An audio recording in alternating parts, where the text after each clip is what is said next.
M123 FM. We have in studio John Dewitt, who is currently the Village Council President, and coming up on November 6th, the election, he's up on the ballot, and we thank him for coming in and talking with us a little bit. So, welcome, John. Welcome. Thank you.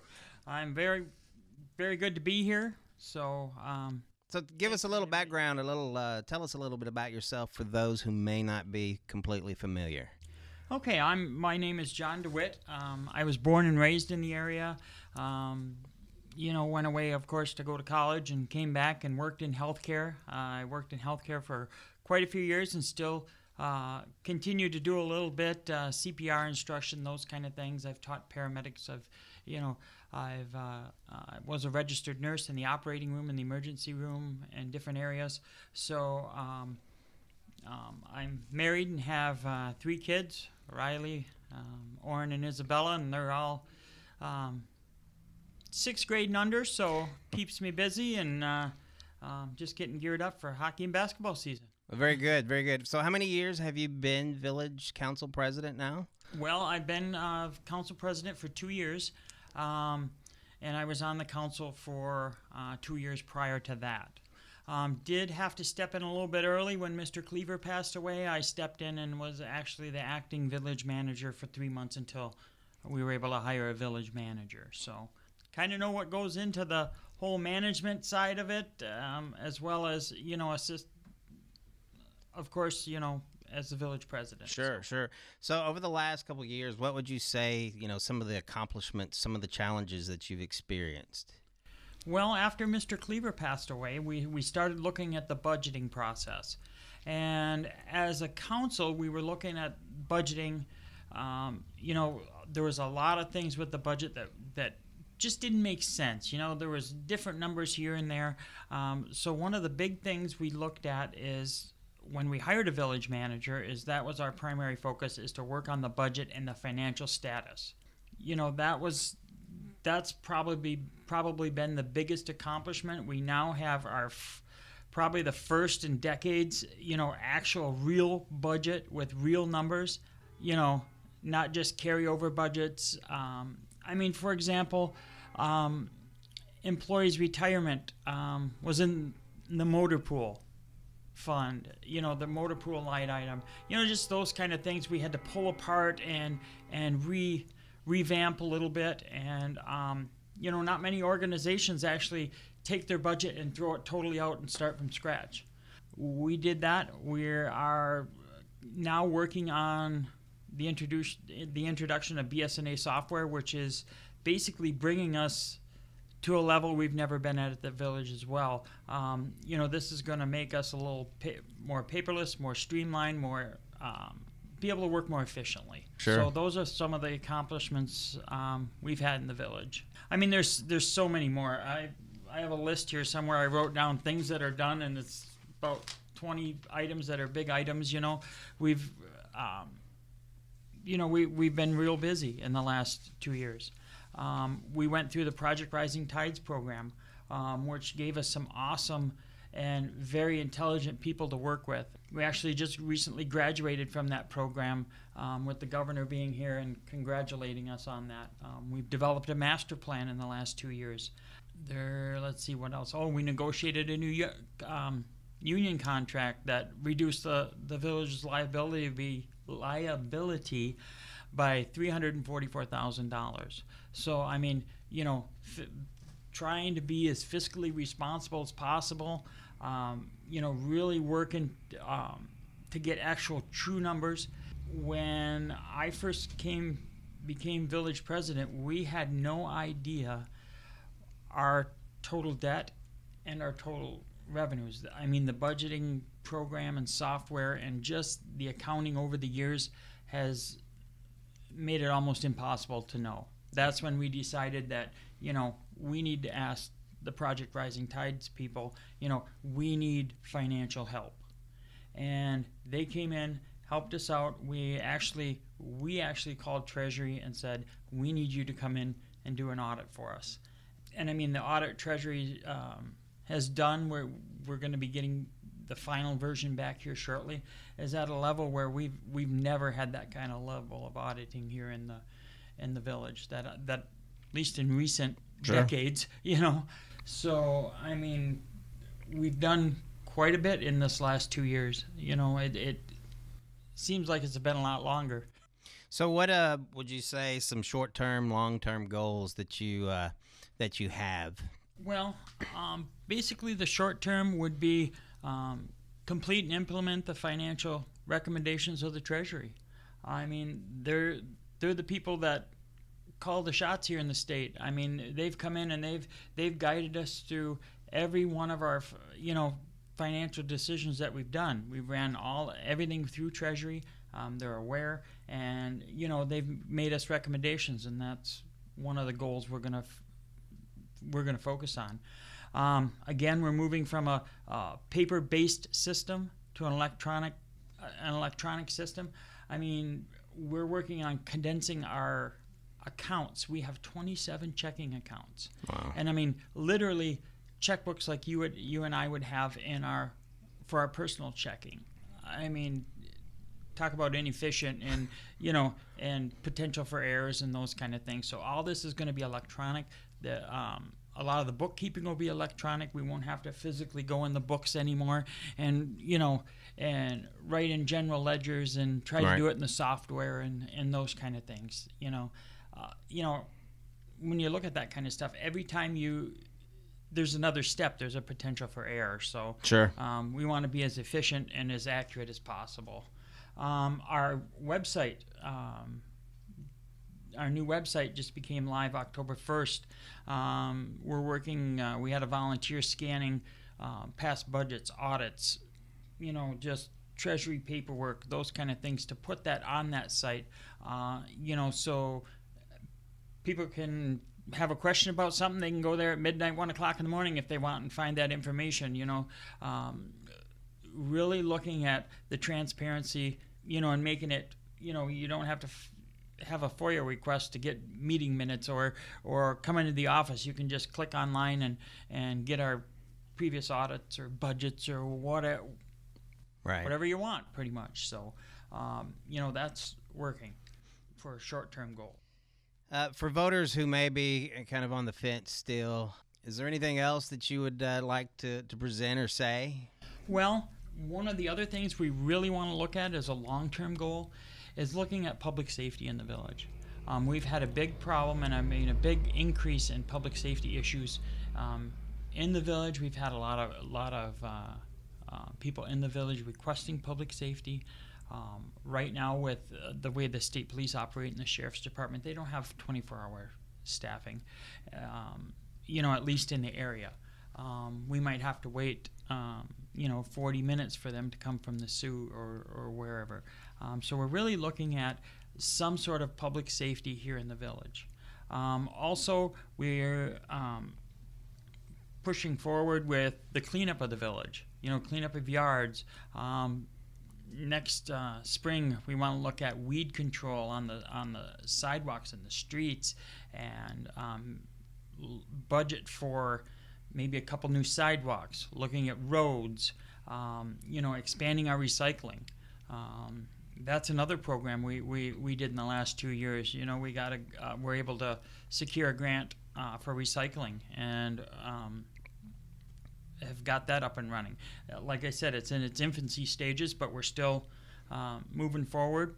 Our dumpster program, the last 2 years, that was one of the things when I became village president that other communities and other townships in the area was had dumpsters so people could bring stuff and get rid of it. The last 2 years, that program's been very successful, so we want to continue that. That just helps to make our village look a little bit cleaner and a little bit nicer. I know this is not really a lot of it in my control as village president, but you'd like to see more business opportunities here in town, like to get traffic to stop here in town. We want to make Newberry do what we can do as a village, make the village attractive, make the village more presentable, make people want to stop, in our village. I wrote down a few things, so bear with. So one of the things I wanted to talk about is over the last year we had to increase water rates. Right. And I want to give a little explanation on why we had to do that. Like I said before, we invited Treasury in here to do our audit. They also did a 10-year analysis of our audits and budgeting and stuff, which we had a nice little program at the school that went through that. And if anybody needs that information, I have it, and they can get a hold of me to get that. One of the things it showed that our sewer budget, which is at about a $500,000 deficit right now. And over that 10-year analysis, in 2012, we had a $56,000 deficit in sewer. We were required by the Treasury to make a deficit elimination plan. That plan was submitted. The plan was never done. Okay. So in 2014, we had $507,000 in a deficiency in sewer. And again, we did a deficit elimination plan, which I'm not sure how this happened, but their plan was to pay it with the bond money that we were getting for the wastewater project. That wasn't a viable option. So again, here we are in 2018 now, and we still have that same $500,000 being carried over. So now again, we must do a deficit elimination plan. In budgeting time, we're gonna move forward and make a plan and stick with it to be fiscally responsible. I mean, we have to pay our bills. You know, a lot of people, when we went and did the water rates, there's a few people in the community that said, well, just default, I'll just forgive it. There's clauses in those bond documents that we do have to pay that. There is no forgiveness. If we do not pay them, the bond company comes in and takes over our sewer system. Okay. And then basically they have control over the village at that point. Also, according to Treasury and our attorney, if we do not pay our bond payments, council members, including the village president, can be held personally liable and be sued for that money. So, I mean, first of all, we spent probably about a month and a half looking at different ways to make the water rate situation be a little different or a little easier. And when you have $12 million in debt and you divide it up between about 1,400 customers, right, no matter how you divide that, it doesn't come out well. Mm-hmm. There was a recommendation in 2012 to increase rates. That was never done. So, I mean, this administration right now, and if I'm reelected as village president, I'm going to continue to make those hard decisions. They have to be made for the financial viability of the village, and they need to be made to make we need to be fiscally responsible. Like I said, they're hard decisions, but that's what I'm there to do, is make those hard decisions. Here's kind of a follow-up question about the $500,000 in debt for sewage. Is that something that has to be, if you create the plan, is that something that has to be repaid in 1 year? Can you stretch this out? How does Treasury look? I think the maximum is 5 years. Over 5 years. Over 5 years. So we do have some large customer debt that we need to collected, and that would definitely reduce that a little bit. Right. It's like I said, it's been hanging out there for at least 10 years. This 500,000. I mean, we've had people asking about it, and nobody was kind of hidden back there somewhere, and Treasury dug it up and resurrected it again. So we're gonna be responsible for it now. Yeah, right? yeah. I mean, you have to. We have to pay our bills. I mean, right. We have $16 million total in bond debt. I mean, and there's no just not paying your payment. Right.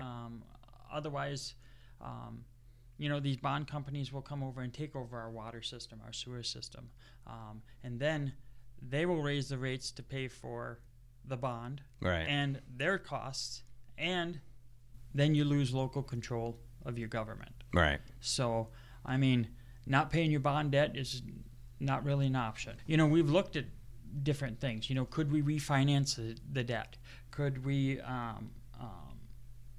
look for a bond forgiveness program, and they don't forgive bond debt, Right. you know. Right. But we asked the question, you Sure. know, and you just have to pay your bills. I mean, that's what it boils down to. I mean, refinancing wasn't an option because there was the ones with the most interest were falling off sooner, and it wouldn't have been, you know, beneficial to do that. But we did look into all those options. Right. So, Right. and again, Treasury and through the Project Rising Tides program, that has helped us really to be able to have the expertise. Plant Moran, you know, they've been wonderful. Treasury has been wonderful. I mean, we got them on speed dial. I mean, a lot of these government agencies, you know, people are afraid to contact them, and Right. oh, we don't want Treasury involved, or we contacted them. We're like, hey, we want you to do our audit. We had people in the community say, well, Treasury needs to be in here. Okay, we contacted them. They came in and did our audit, and they're still working on it. You know, Right. they're, like I said, it should be a final version should be in sometime this week. So. So when that version comes in, is that going to be available for the public to Yes, view? it'll be on our website. Okay. I'm not sure how long before we actually get the physical copy to put on our website, Right. but it's going to be on the Treasury website. You know, that'll be available. You know, another thing that we've done, we've looked at the safety of our employees, and we did a educational audit with MIOSHA, where MIOSHA came in and did a mock inspection of all the village's properties and buildings and et cetera, and gave us recommendations. You know, that's another thing that I was elected. You know, there was a few things that, you know, we need to have the safety of our employees. Keep that in the forefront of our heads at all times. That's very important. We have, you know, our plow drivers, I can't remember how many, but they told me once how many corners there are to plow in the village, and it's a little more than what you would expect. Right. So, I mean, going around, backing up, you know, those kind of things.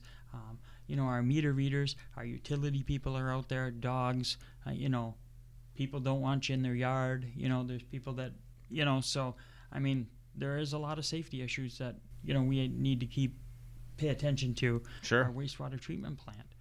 Most of our upgrades down there that we did were electrical. You know, again, safety for the facility and our employees. You don't want your wastewater treatment plant shutting down when it deposits stuff into the Quamanon River. DEQ don't like that. Well, John, we appreciate you stopping by and talking with us a little bit. Again, John Dewitt. He is currently the village president. And again, thank you for stopping by. Thank you for having me.